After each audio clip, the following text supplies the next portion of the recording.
Bueno, puede haber también anomalías en la micción, ¿no? Pueden haber vejigas atónicas con incontinencias, vejigas automáticas, vejigas neurógenas. Todas estas anomalías de la micción generalmente tienen que ver con alguna situación de alteración en la conducción de los estímulos, ya sea los estímulos sensitivos o de los estímulos motores, ¿no?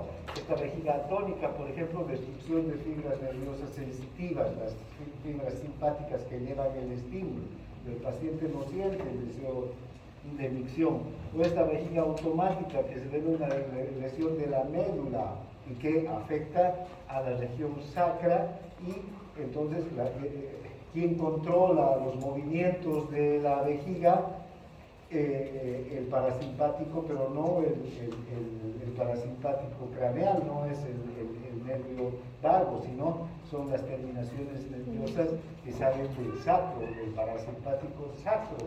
Recuerden, el parasimpático está dividido en el craneal por el vago y el glosofaringeo, y el parasimpático sacro.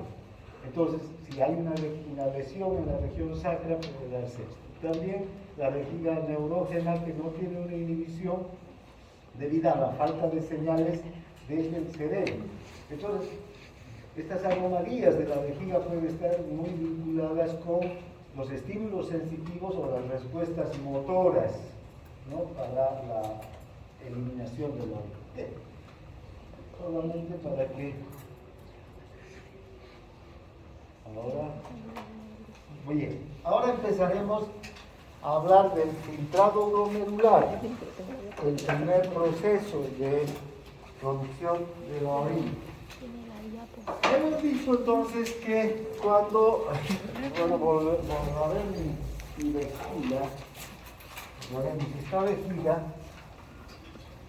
y volveremos a la nefrona.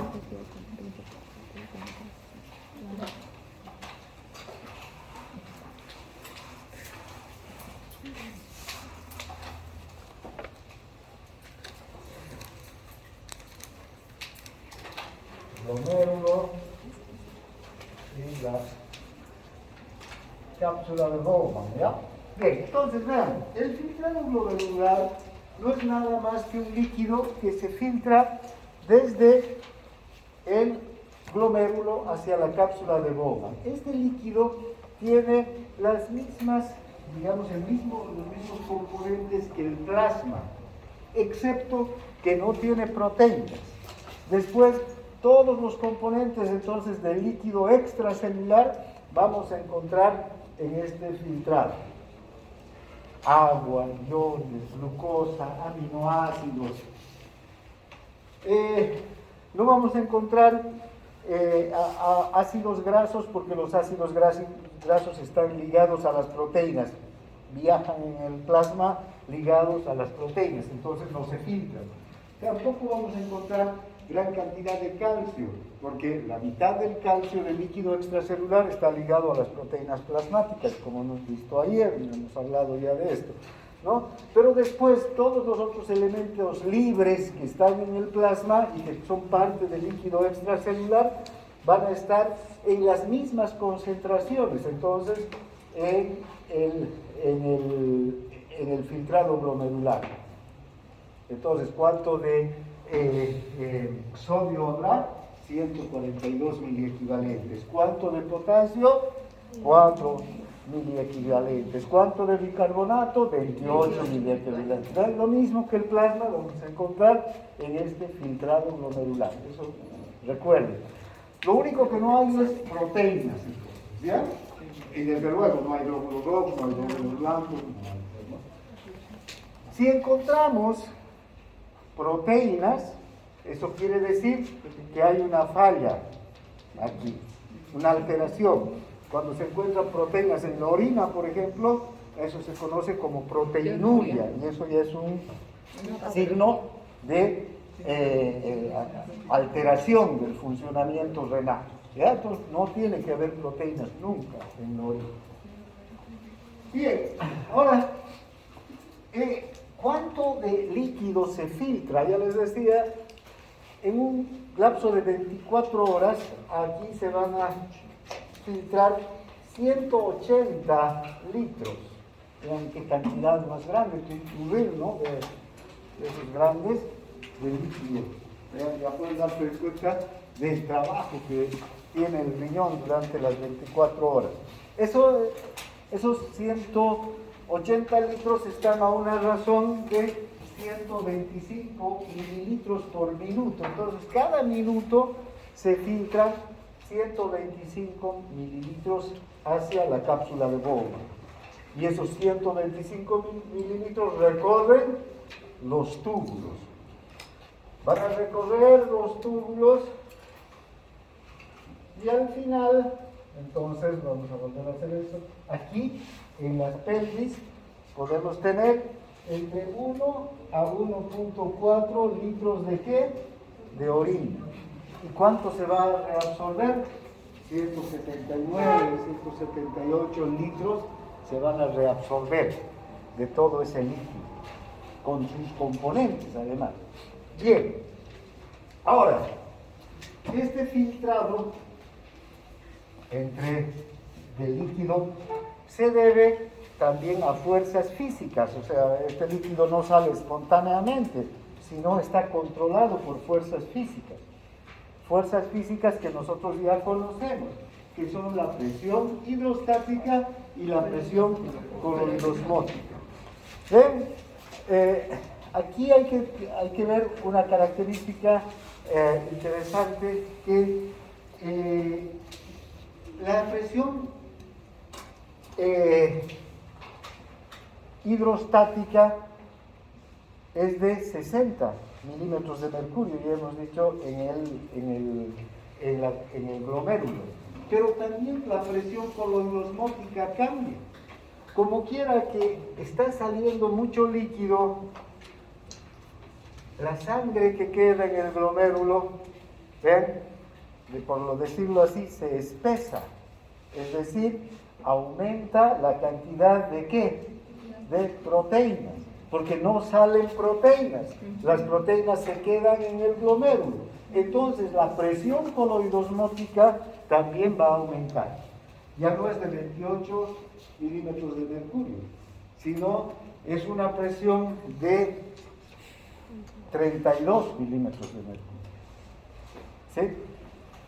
Entonces, vamos a ver, también aquí hay una presión hidrostática, porque aquí hay mucho líquido, porque está pasando líquido, hay una presión hidrostática. Pero en la cápsula de Bowman, ¿qué no va a haber? Proteínas. Entonces no hay presión coloidosmótica. No es verdad en la cápsula de Bowman, acuérdense por estas características.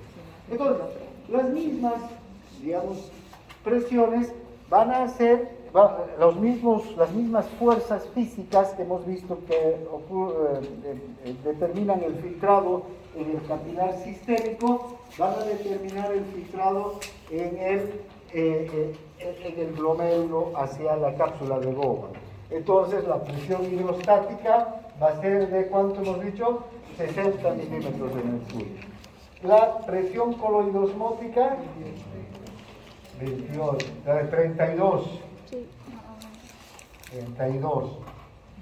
La presión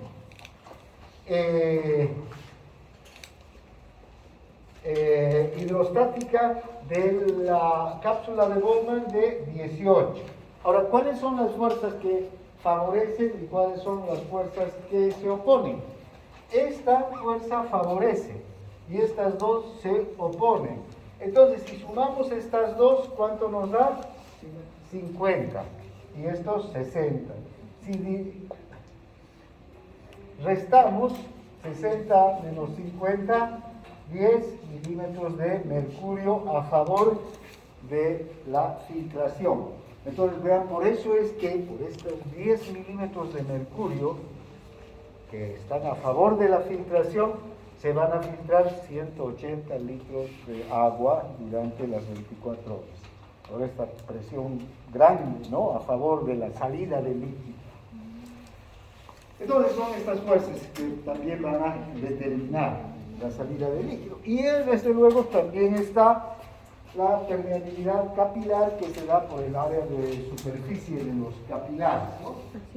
Bien, cuantos más capilares glomerulares haya, mayor filtración. Cuantos menos capilares glomerulares haya, menor filtración.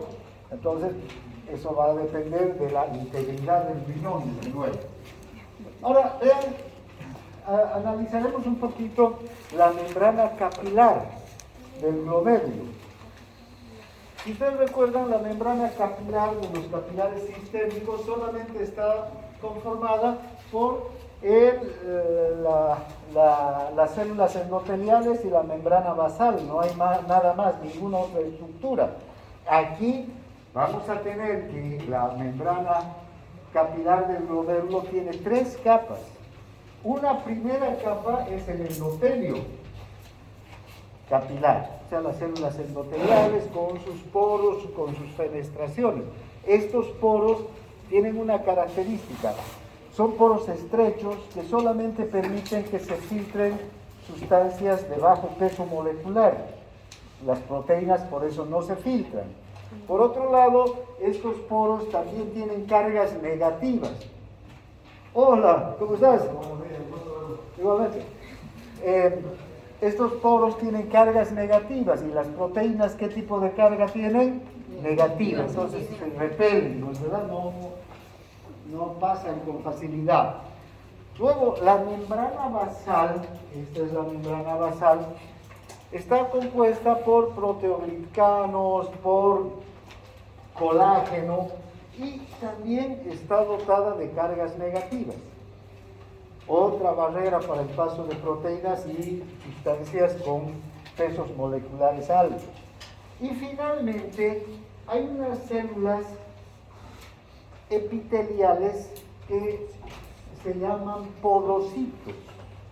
Los podocitos, ¿no?, son células que tienen sus, digamos, extensiones que parecen pies, por eso se llaman podocitos, ¿no? Estas células epiteliales, como ustedes pueden ver, forman válvulas, una especie de válvulas por los que también pasa el líquido y las sustancias de bajo peso molecular, pero no pasan sustancias de peso molecular grande, porque ahí van a quedar atrapadas, si quieren ustedes. Pero además, aquí también hay cargas eléctricas negativas. Entonces, todo eso hace que esta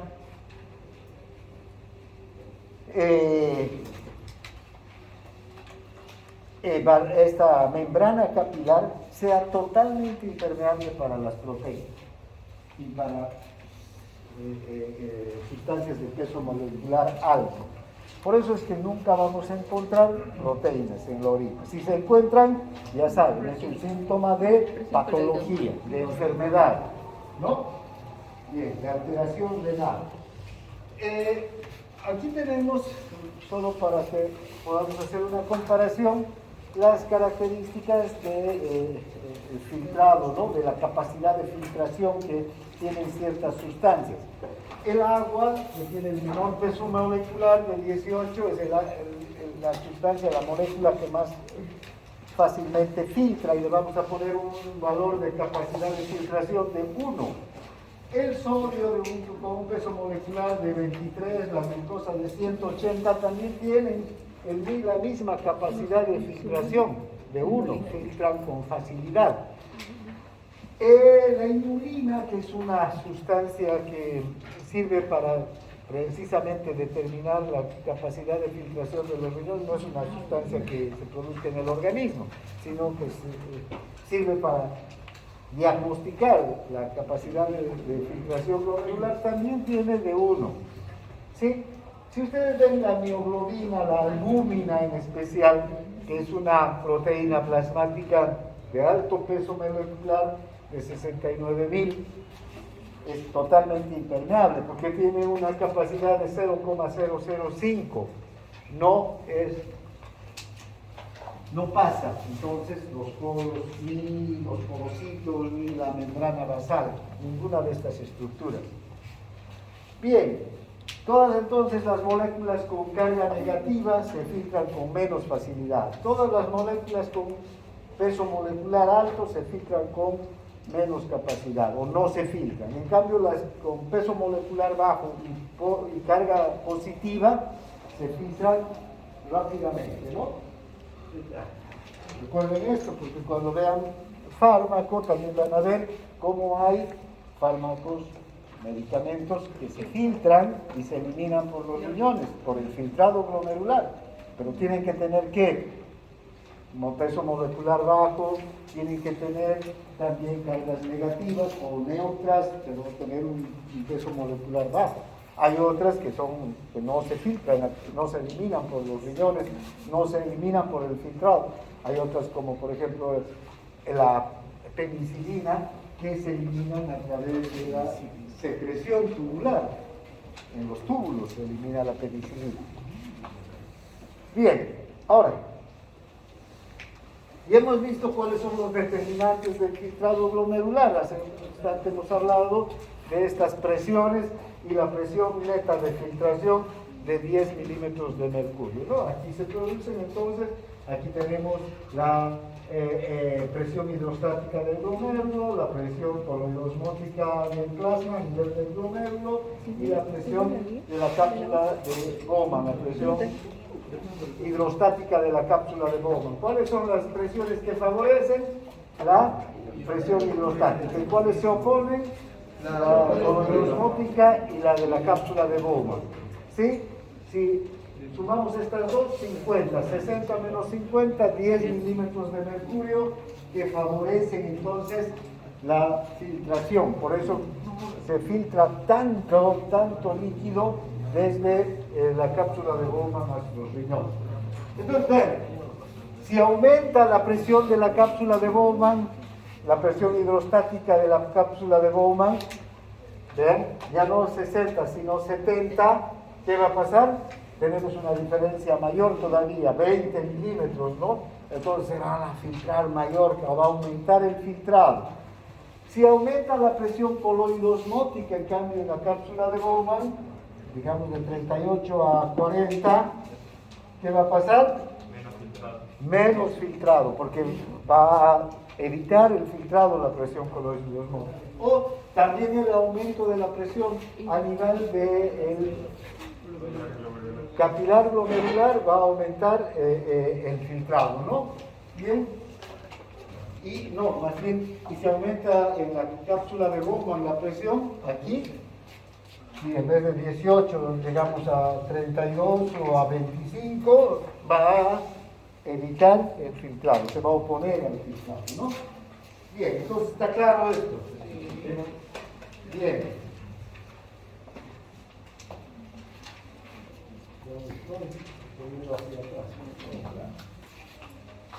Bien, ahora ven, el flujo sanguíneo renal es alto y hemos dicho que representa el 22% del gasto cardíaco. Entonces, a nivel de los riñones pasa 1.100 mililitros de sangre cada minuto, si es el 22% del gasto cardíaco. 1.100 ml de sangre pasan por el riñón. Fíjense, de los 5 litros, 1.100 se van al riñón en cada minuto. El riñón es un órgano que trabaja intensamente, ¿no? ¿Para qué va tanta sangre al riñón? No va para las necesidades metabólicas del riñón, porque el riñón es un órgano pequeño, ¿no? Que no tiene una necesidad metabólica muy alta, aunque, como vamos a ver después, todo el recorrido de los túbulos están plagado, o sea, está lleno ¿de qué? De ATPasas, ATPasas de sodio, ATPasas de hidrógeno, que esas bombas consumen mucha energía, entonces requieren de un flujo sanguíneo alto. Pero este flujo sanguíneo tan alto se debe a que el riñón lo que hace es filtrar, ¿no?, la sangre para todo el organismo. Es decir, hace que se vayan las sustancias que no necesitamos, porque ven, hemos visto que por aquí pasa todo lo que está en el plasma. Y ahí hay muchas sustancias que necesitamos y que tienen que volver al organismo para mantenerse dentro de los valores normales. Y hay otras sustancias que no necesitamos, como la urea, la creatinina, el ácido úrico, sales biliares, que hay que botarlas. O hay sustancias que están por demás. Si hemos comido mucha sal, esa sal no es bueno que se quede en el organismo, sino va a retener líquidos, como ya hemos visto en el circulatorio, ¿no? Entonces, ese exceso de sal hay que eliminar. De eso se encargan entonces los riñones mediante este filtrado.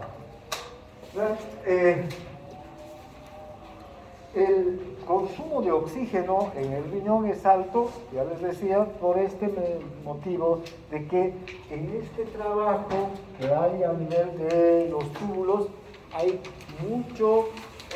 mucha bomba ATPase, muchas bombas ATPase. Vamos a ver, las ATPases ahí determinan que se reabsorba agua, que se reabsorba sodio, que se secrete potasio.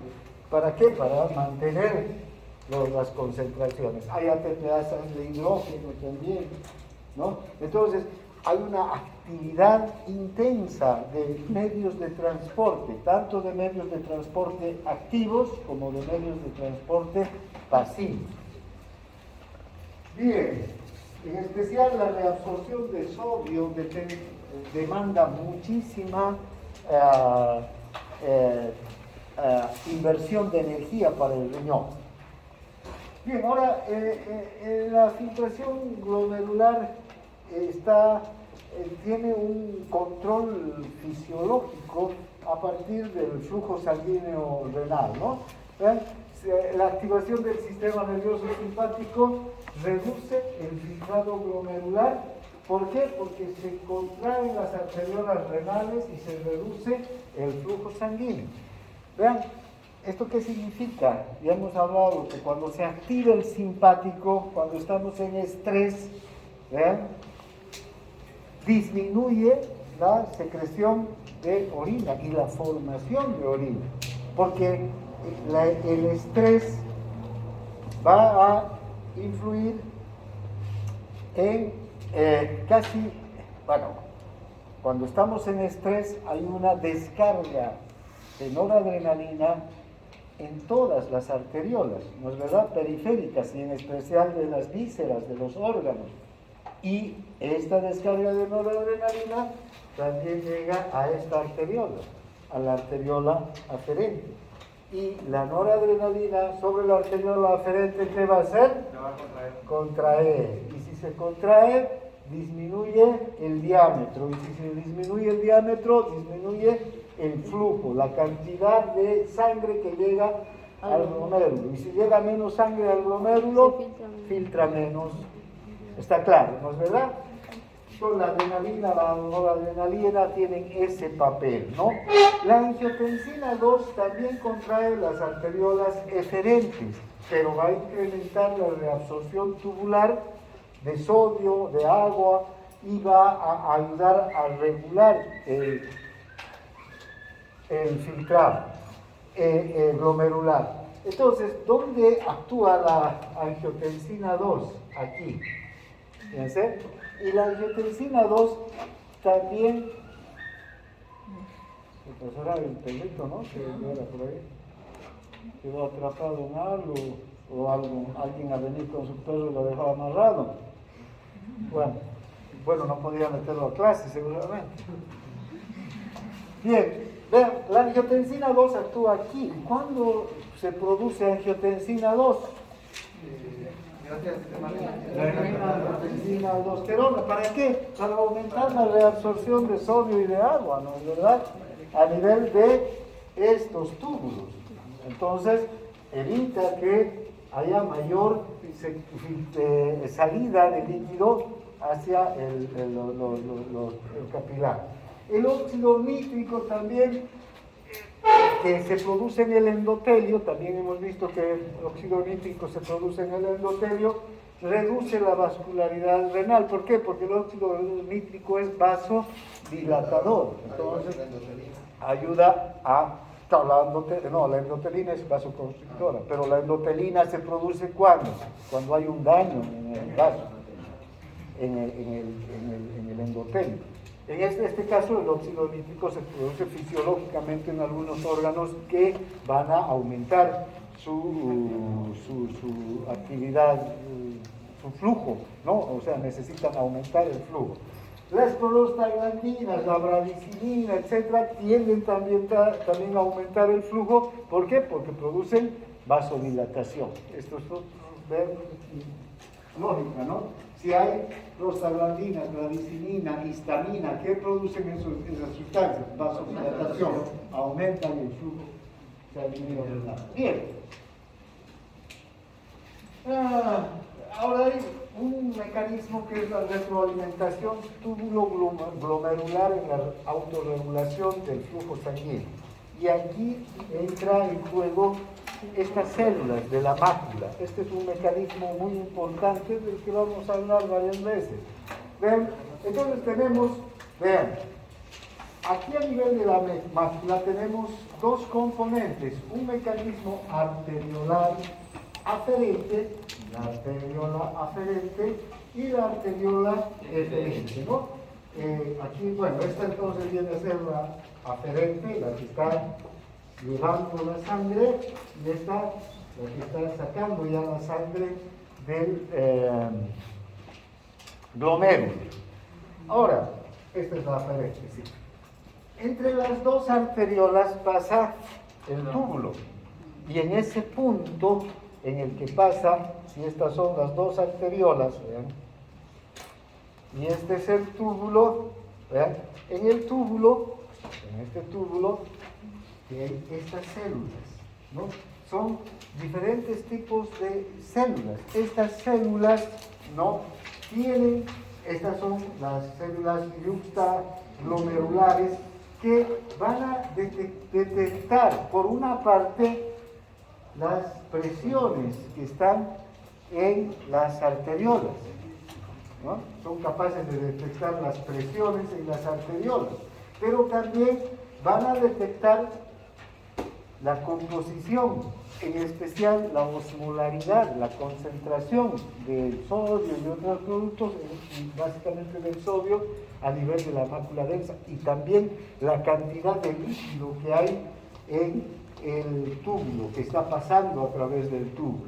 Entonces, este mecanismo, cuando aumenta o disminuye la cantidad de líquido, en especial cuando aumenta la cantidad de líquido, lo que hace es enviar señales a la arteriola aferente para que se contraiga y disminuya la cantidad de líquido que está llegando hacia el glomérulo, ¿verdad?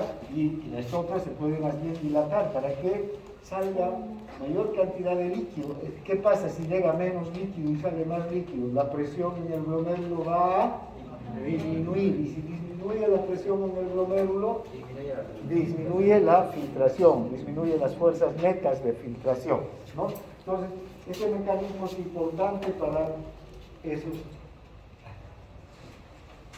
También vean qué sucede si reduce el cloro o el cloruro de sodio a nivel de la mácula densa al pasar. Esta reducción de las concentraciones de cloruro de sodio, ¿ya en qué? Ya no en las arteriolas, sino en el filtrado glomerular, va a dilatar las arteriolas aferentes y va a aumentar la liberación de renina. ¿Recuerdan? Para el mecanismo de renina-angiotensina. La renina liberada aumenta la formación de angiotensina, y la angiotensina va a ir hacia las arteriolas eferentes, y en las arteriolas eferentes, ¿qué va a producir? Contracción, ¿no? Bien, entonces son mecanismos que están a este nivel. Entonces tenemos